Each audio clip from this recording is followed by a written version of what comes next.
আজ শহীদ বুদ্ধিজীবী দিবস। রায়েরবাজার বুদ্ধিজীবী স্মৃতিসৌধে শ্রদ্ধা জানাচ্ছেন নানা শ্রেণী পেশার মানুষ। আরো বিস্তারিত জানাতে এই মুহূর্তে সেখান থেকে যুক্ত হচ্ছেন সহকর্মী সজল শাইখ। সজল, বুদ্ধিজীবী দিবসে কারা আসলে স্মৃতির স্মরণে সেখানে গেছেন এবং কি কর্মসূচি রয়েছে?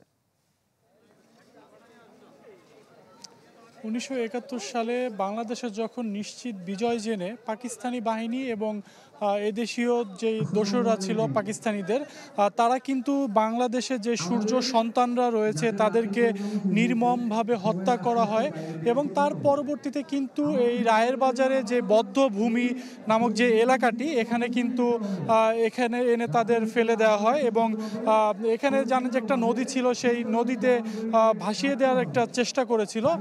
তবে এখানে আমরা আজকে শহীদ বুদ্ধিজীবী দিবস উপলক্ষে কিন্তু নানা শ্রেণী পেশার মানুষ এখানে এসে উপস্থিত হয়েছে। তারা প্রদীপ প্রজ্বলন করছে। কিছুক্ষণ আগেই স্থানীয় বিএনপি এবং তার অঙ্গ সংগঠনের বিভিন্ন নেতাকর্মীরা, বিভিন্ন ইউনিটের নেতাকর্মীরা এসেছিল। তারা কিন্তু এখানে একটি মোমবাতি প্রজ্বলনের একটি অনুষ্ঠান তারা এখানে করেছিল এবং তার পরবর্তীতে কিন্তু বিভিন্ন পেশাজীবী সংগঠনও কিন্তু আমরা দেখতে পেয়েছি তারা এই গভীর শীতের রাতেও কিন্তু এসেছিল। তারা শ্রদ্ধা জানাচ্ছে জাতির সেই সূর্য সন্তানদের এবং শুধু কিন্তু পেশাজীবী সংগঠনই নয়, আশেপাশের যেই সকল মানুষ রয়েছে এলাকার বাসিন্দারা, তারাও কিন্তু এখানে এসেছিল তাদের ছোট ছোট সন্তানদের নিয়ে এবং আমরা তাদের সাথে কথা বলেছি। তারা যেটি বলছে যে আসলে এই বুদ্ধিজীবীদের তাদের যেই জ্ঞান এবং তাদের যেই স্মৃতিচারণ, সেটি আসলে তাদের সন্তানদের কাছে তারা করছেন।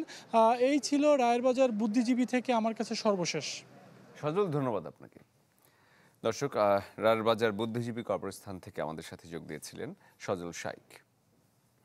বছর শেষের খুশি নগদে হবে বেশি। নগদ পেমেন্টে নির্দিষ্ট ক্যাটাগরির কেনাকাটায় 300 টাকা পর্যন্ত ক্যাশব্যাক।